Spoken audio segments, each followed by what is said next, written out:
had a case that I saved a woman and then her child's life around 5 a.m. in the morning.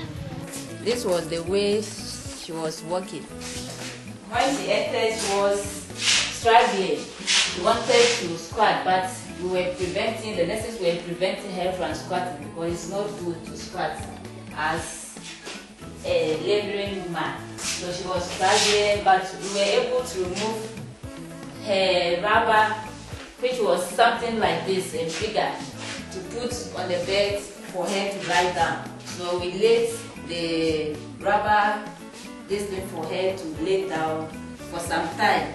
But she was struggling on the bed. So we did our examination. As contraction was frequent, but dilatation was low. It wasn't increasing. So we saw that the woman was at risk. I kept her in the facility under my care. So in 4 hours' time, I went to do the vaginal examination again. Then I realized that she was still the same centimeters dilated as the first time I did the examination. I told the woman that there was a need for me to refer her to the hospital for further management. But the woman told me that, Madam, you wait small. But I said no, there was a need for us to go early, for early intervention. Then I asked of the husband. She told me the husband had gone to the farm. We called the husband on phone. So when he came, the midwife was able to explain to her why the need for the wife to go to Jirapa for further intervention. So I called the ambulance on phone. In the next 20 minutes, the ambulance arrived at the facility. We go to the wards, maternity ward, at around 12-something, thereabout. The in charge was on duty, Madam Selina, with another midwife.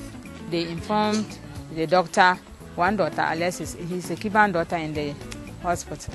He came and also did his examination and made his orders, and that they should report any abnormality. I went back to see my woman, whether she had delivered.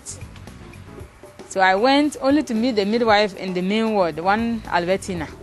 She said, hey, madam, your woman is still lying there waiting for you to come and deliver her. I did the VA again and she was still 3 centimeters, but the contractions are very strong and then frequent. So I walked inside and saw the woman. At that time I entered the ward, she was having a contraction and actually she was in pain.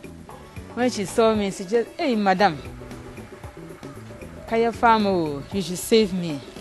So in my mind, I already diagnosed the woman that she was having cervical dystocia.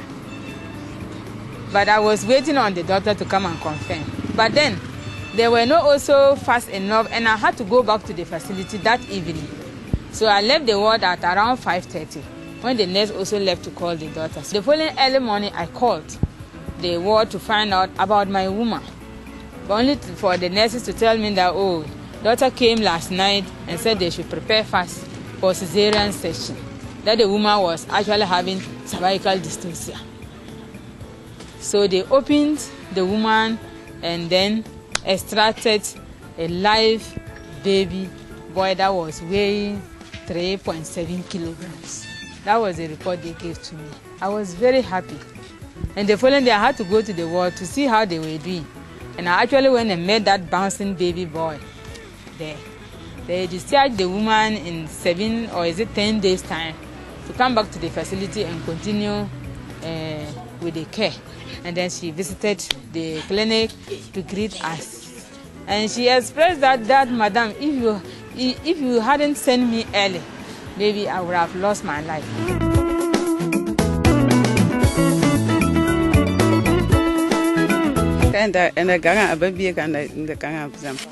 The labor started in the night, around 5 a.m.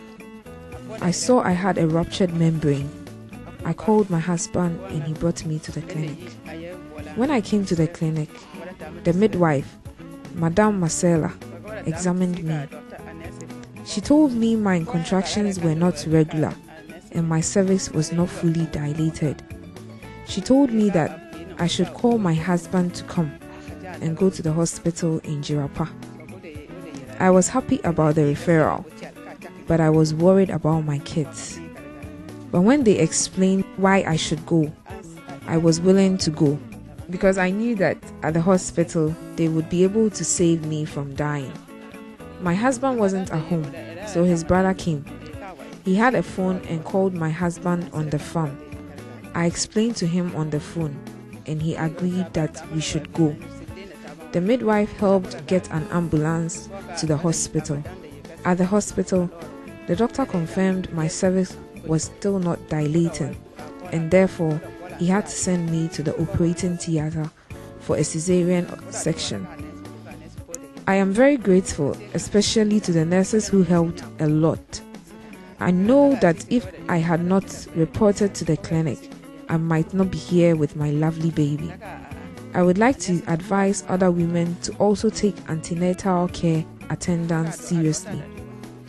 And when they have any sign of labor, they should report it to the clinic early for the nurses to see. And if they can't manage, they can report early and have their lives saved. When her husband called me, I saw she was struggling and therefore I helped her to the clinic. We are grateful to the health midwife.